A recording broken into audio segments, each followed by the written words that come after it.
Guys, I've got a confession. I have a Tesla. Honestly, I got other stuff as well. I got petrol, I got diesel, but I bought the Model Y before the geezer went mental, and now I'm stuck with the... Ah, please forgive me! Forgive me! Forgive me! Only joking. The Model Y is brilliant. Don't let anyone tell you it's not. It's arguably the best electric family SUV in its segment, in fact. Thing is though, there's a lot of new stuff out there that might be just as good, and that includes this. The BYD Sealion 7, an electric family SUV that might just be a Model Y exterminator. Let's get the basics out of the way. It's a similar size to a Tesla Model Y, similar price, around £47,000. It's got an 82 kilowatt hour battery pack as standard, and around a 300-mile range. And here's the thing, even though it might have a slightly unusual badge on the front, it's actually quite a compelling package. Note the slim headlights with attractive boomerang-shaped DRLs, actual functional aero vents that open and close to cool the battery, and below the bonnet, a 58-litre front trunk. It's about half the size as the one you get in the Model Y, but it's a decent space nonetheless. At the side, it has big 20-inch wheels on the top spec model. There are pop-out door handles that help with aerodynamic efficiency a bit, and a charge port with a state of charge indicator built in. Something else that's really cool about this charge port is that it supports vehicle to load, or V2L. So inside this handy carry bag is an extension lead with a bunch of 3-pin plugs on it, and you plug this end into the car and you can plug whatever device you want into this section. A popcorn maker, a microwave, an air fryer. You can actually use the car to power your home in the event of a power cut, which is super handy. More cars should have this. At the rear, meanwhile, lots going on here, especially around the branding. We've got BYD in the middle, which is fine, but why have BYD again here in the name? We know. As for Sealion 7, silly name if you ask me, but I do like the 4.5S portion of the lettering. It makes perfect sense because that's exactly how fast this car goes from 0 to 62. Let's try it. Here we go. Brake, gas, head back, launch! That is moving, and that's 60. This is a quick car. Big, but quick.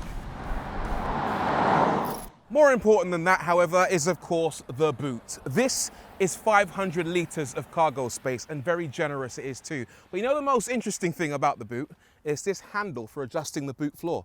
Look at that. How premium is that? That is black chrome. I'm pretty sure you don't even get that in Bentleys. That looks sensational. Only problem is, of course, it's going to get scratched up the minute you put any bags or other luggage inside it. So a bit pointless, but I appreciate the attention to detail. When you lift up the boot floor, what you'll find is some extra space underneath for your charge cables, and you can even adjust the boot floor to raise the level slightly to give you a bit more of a flat load bay. And here's what the seats look like when they're folded completely flat.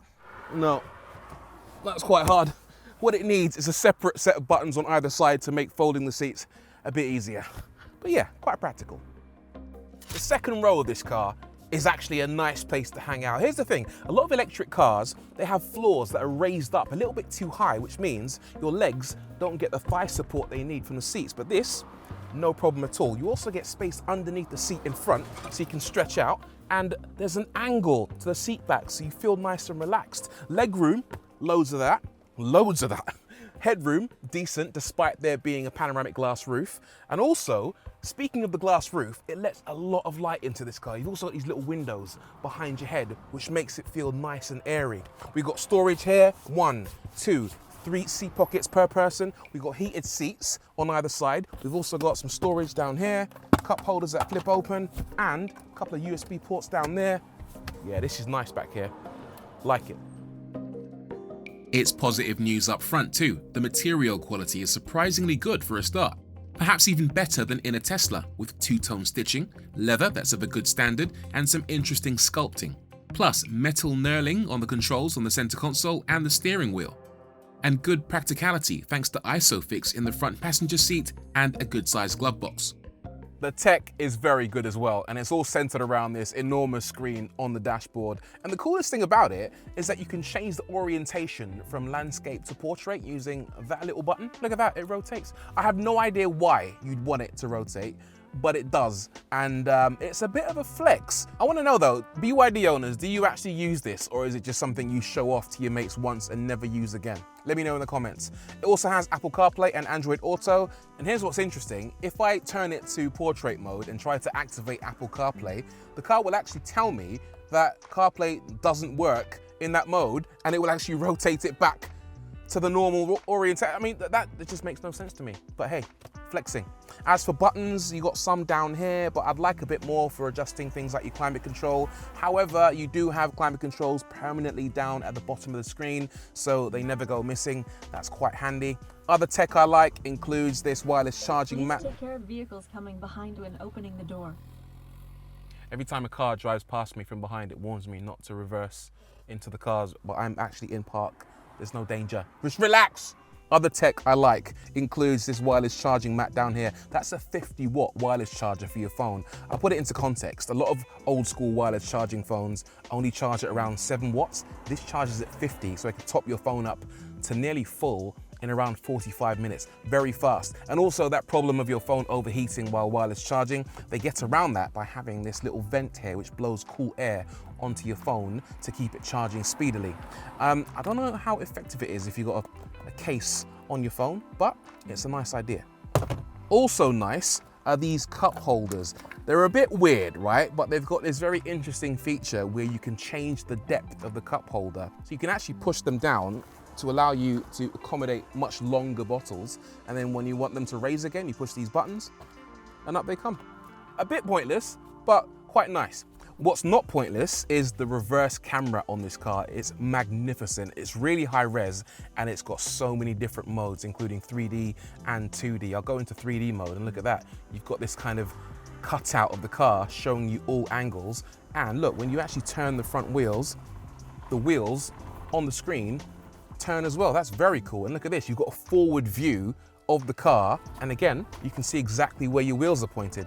That is absolutely sensational. Love it. Okay, I showed you how freakishly fast the Sealion 7 was earlier, but I've got to reiterate how quick it is. It really is a monster in a straight line. The top of the range model has 2 electric motors and all-wheel drive, and has access to a total of 523 horsepower and 690 Newton meters. So when you want it to go, it goes.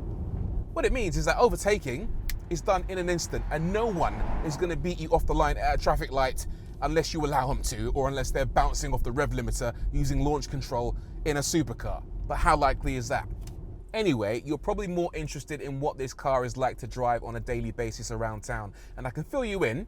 It is very different to a Tesla Model Y. The Model Y has very stiff suspension. It's really, really firm, especially when you're going over speed bumps. This, the exact opposite.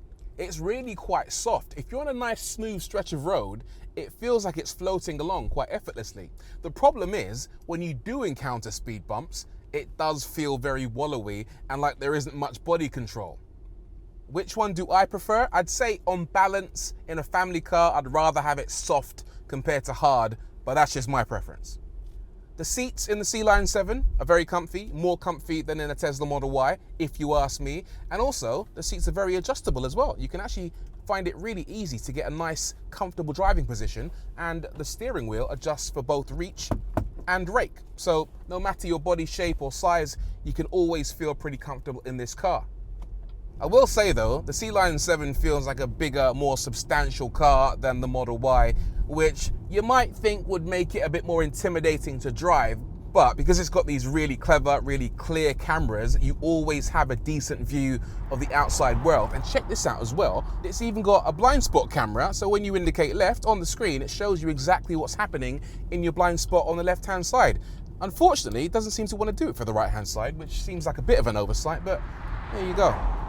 Here's something I'm not so keen on. That, on the A-pillar, that is a massive camera pointed directly at your face the entire time you're driving, and it feels a bit Big Brother the way that it's positioned. This is by no means the only modern car with a camera that watches your face the entire time you drive, but having it so obvious and overt, yeah, it kind of freaks me out a little bit.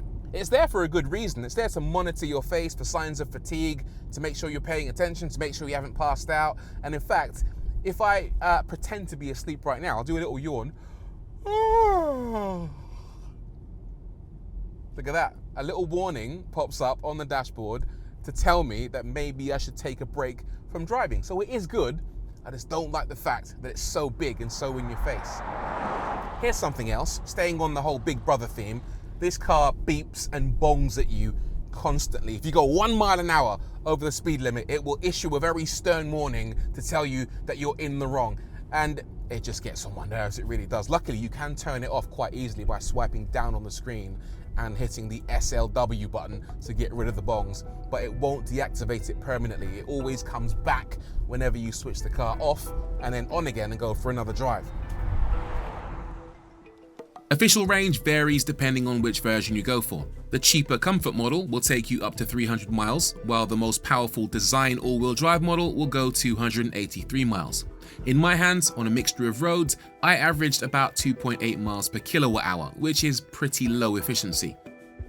If you own a Tesla, then you probably know about the feature called FSD, or full self-drive, or autopilot, where the car effectively drives itself. The Sealion 7 has a pretty similar feature, although maybe not quite as advanced. It's called ICC, or Intelligent Cruise Control, and I'll give it a go down this stretch of road to see whether it actually works. I'm a bit skeptical because there's only one lane marking here, but let's see how it does.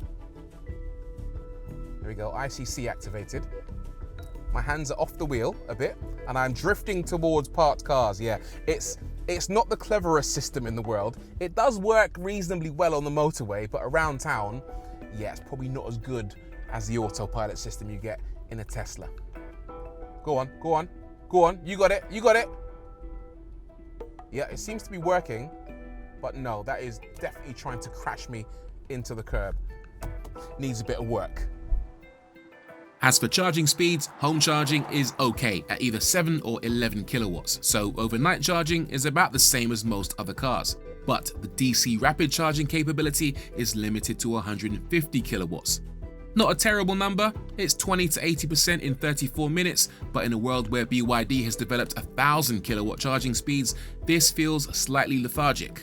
A Model Y, by the way, charges at 250 kilowatts. As for the battery chemistry, it uses the cheaper lithium iron phosphate type, which is similar to what's found in the entry-level Model Y rear-wheel drive.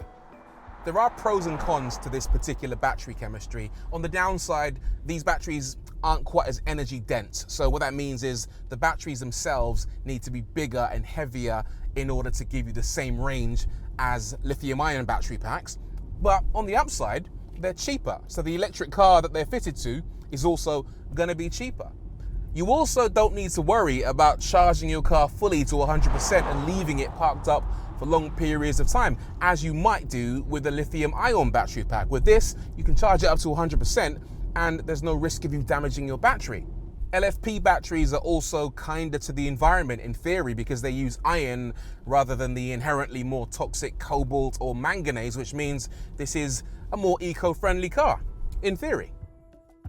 Another big upside with the LFP battery type in the Sealion 7 is that they're safer than lithium-ion batteries found in more expensive EVs. In theory, they're less prone to thermal runaway, aka setting on fire, and they should last longer.